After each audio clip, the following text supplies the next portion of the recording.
Happy Hump Day. Thank you to everyone. We have reached 24,000 subscribers. We got a 16 game slate. Let's talk some baseball.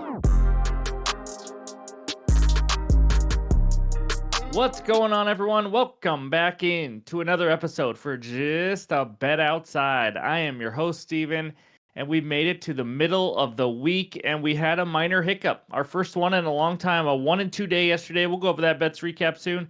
Still on a 28-12 run in the last 40 bets. We will take it. We'll move on to today. But just a quick reminder, go check out that NBA Best Bets video. It is out now. We're on a 12-1 run in the NBA as we just swept the board again yesterday. It's been a lot of fun winning, and so hopefully you can go check that out. But it's time to announce the Dinger Tuesday winner from yesterday. We had about 4 guys hit, I think, and it was a fun contest. So we had 2 guys hit a winner at plus 520. So the tiebreaker goes to the longest home run hit, and that means the Seattle Mariner, Mitch Haniger, hit it 398 feet, edged out Randy Arozarena, who hit it 360 feet. It's 363 feet. Congratulations to at Chicago Golf Pro. You are the Dinger Tuesday winner this week.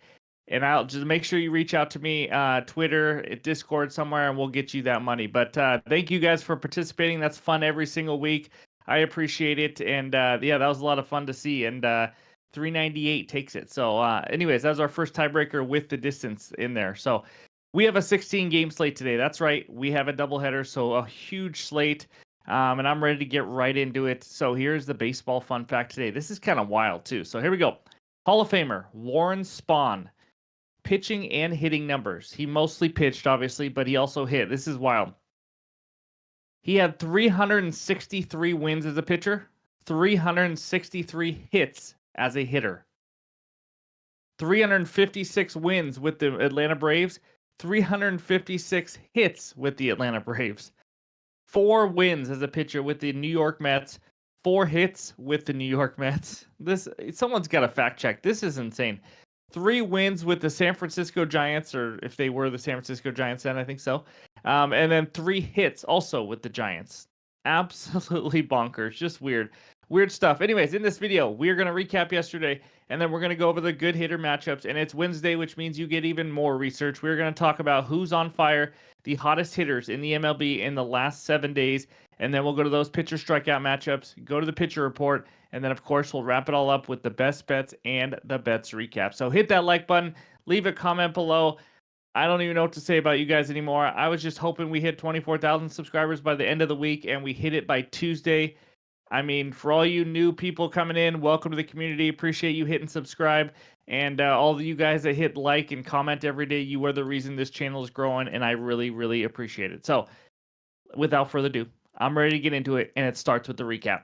All right, here is the recap from yesterday, a 1-2 day, first losing day of the week. Nerfy, my goodness, that wasn't even close, guys. That was just a terrible read, I guess. Kyle Tucker hit a solo bomb in the top of the first, and then the Yankees got 3 runs in the bottom of the first. It was horrendous. It was a loss.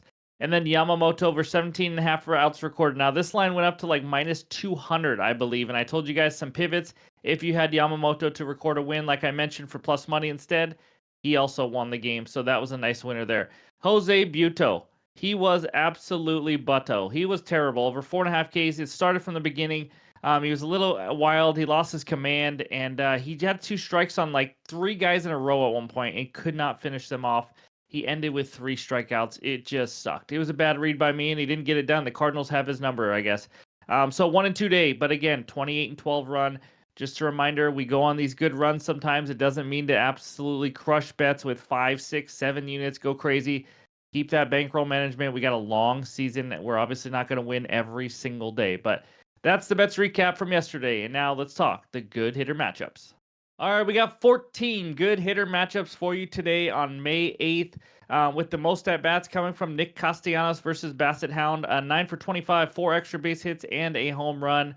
Other than that, again, we don't have a ton of home runs. We got Mr. Benintendi down there for the White Sox, who has 2 home runs versus Aaron Savali, and I believe that is the most home runs hit also with Eloy Jimenez against Aaron Savali.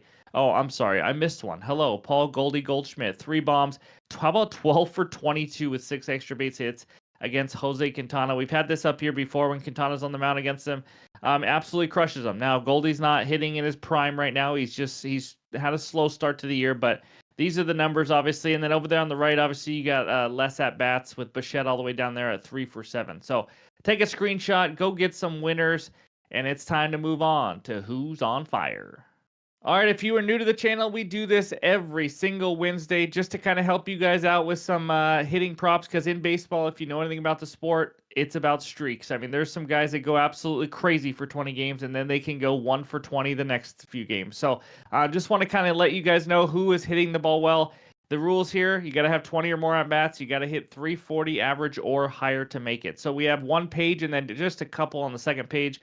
If you see it in green, that means they are the leader in the clubhouse. We got Cronenworth tied with Andy Pajes, I think is how you pronounce it. I'm pretty confident it's not pages, like pages of a book. But who knows? Anyways, they're tied with 2 home runs, and then Jonah Heim for the Rangers. How about hitting 476 in the last 7 days? That's not bad. Other than that, we got some surprises up here. Juan Soto hitting the ball well at 348. He's obviously not surprised. Acuna finally starting to pick it up again after a little bit of a slow start for him this year. So, but this is page 1. Take a screenshot. Hopefully it gets you guys some winners. And then, of course, we end it with page 2, a whopping 2 people. That's right, Austin Riley and Nolan Arenado. He is your leader in RBIs in the last 7 days with 6, hitting 368. And then Mr. Riley up there hitting 350. So those are the hitters on fire in the last 7 days. And now let's talk some arms. All right, we got 2 good pitcher strikeout matchups for you for May 8th. And the first one is a Mariner, Mr. George Kirby versus the Twinkies. Twins, 8th highest K percentage versus righties this year at 24.5%. Kirby, 41 Ks and 38.1 innings this year. He had 6, 7, and 8 Ks in the 3 other matchups he had against top 10 highest K rate teams, just to let you guys know. But he also struck out 12 D-backs hitters 2 starts ago. Followed that up with 3 versus the Astros. But again, the Astros are the hardest team in the majors to strike out. So next one, the lefty Chris Sale versus the Red Sox, which is a weird thing to put on a notes because that was his team his whole entire career. So facing the former team, the Red Sox have the absolute highest strikeout percentage versus lefties this year at 29.2%. Sale, 42 Ks and 36.2 innings this year. I don't think enough people are talking about how well Chris Sale is throwing. Honestly, he is pitching very well. His walk rate has gone way, way down as well. But some notes on him: he has 6 or more strikeouts in all 6 starts this season. In the 3 other games where he faced top 10 K rate teams, there they are: 9 Ks versus the Mariners, 7 versus the Rangers, and 7 versus the Phillies. Of course, those are 3 teams top 10 highest K rate versus lefties. Just so you guys know. So.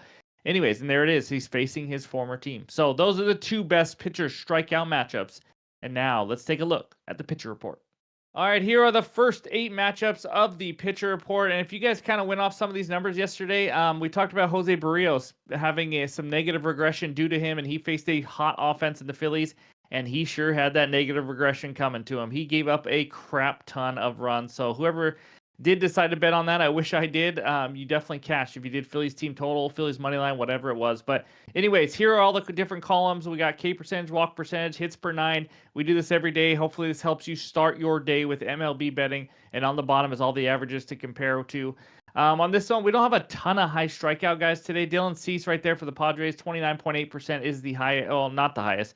Sonny Gray is at 30 innings pitched for 33.3% K rate. Big advantage there over Jose Quintana, the lefty, right, for the Cardinals. And then we got Aaron Nola going. Other than that, there's nobody like severely due for positive or negative regression, it looks like, based on these numbers today. And then we got Jordan Montgomery down there for the Arizona Diamondbacks trying to get back on track, the lefty. Again, only 16 innings pitched, so take that for what it is. He had a late start to the season. So anyways, those are the first 8 matchups. Take a screenshot, and let's go check out page 2. All right, we got Mr. Kyle Bradish making his 2nd start of the season. Only pitched 4.2 innings, but had a good outing there. And then other than that, we got some decent matchups, but we got Mr. Leiter coming back on the mound. If you guys remember his debut, it was highly, highly weighted on by all the Texas fans, and he got absolutely rocked. I watched that game. He was pretty freaking bad. Can he recover in the 2nd start? Well, he's facing Oakland. That's a good start, but it was just not pretty. So we'll see if he made some adjustments. Jordan Hicks has been good this year, man. 1.89 ERA, 2.86 expected ERA. Not missing a ton of bats, below average K rate there. But Other than that, we do have a high walk rate right there with Spaghetti for the Houston Astros going up against Carlos Rodon. I faded Arrighetti last start, and he did pretty well. So we'll see if that's his first start of good things to come for him. He obviously is a rookie and very young. And then one of the worst pitchers in major leagues, maybe not based on the numbers, but Chris Flexen's just not very good. I mean, 13.6% K rate is just not pretty at all. So I think we got a good matchup in Atlanta, though. We got Nick Pivetta versus Chris Sale. That should be a fun one to watch. Two guys with two high strikeout rates. So, anyways, those are the matchups. That is the pitcher report. Take a screenshot, and now it's time to head over to the best bets. All right, this segment of the show is brought to you by our sponsor, Better Bet. That's BTR Bet, the best place to find, track, analyze, and share your bets. Click that link below in the description and go check it out. All right, I got two best bets for you and then a couple leans. I will definitely be adding more in the morning. Not all the props are out, and you guys know we do two videos every night, and it is really, really late right now. So here we go. This first game takes us out to Philadelphia. We got the Phillies hosting the Blue Jays. And before I get into this, also, this is an early game. We got some day baseball, so make sure to get your bets in time. Phillies money line minus 155. Blue Jays money line plus 130 with a total of this game with 8.5 runs. Give me another pitcher prop. Give me Chris Bassett Hound under 17.5 outs recorded at minus 110 on DraftKings. So this line actually moved from plus 100 to minus 110. Like while I was writing this up, that's how much it's already moved. I don't understand this line. I really don't. Let's talk about it. The Phillies are absolutely scorching freaking hot. Just sizzling after we've been making fun of them the first couple weeks of the year.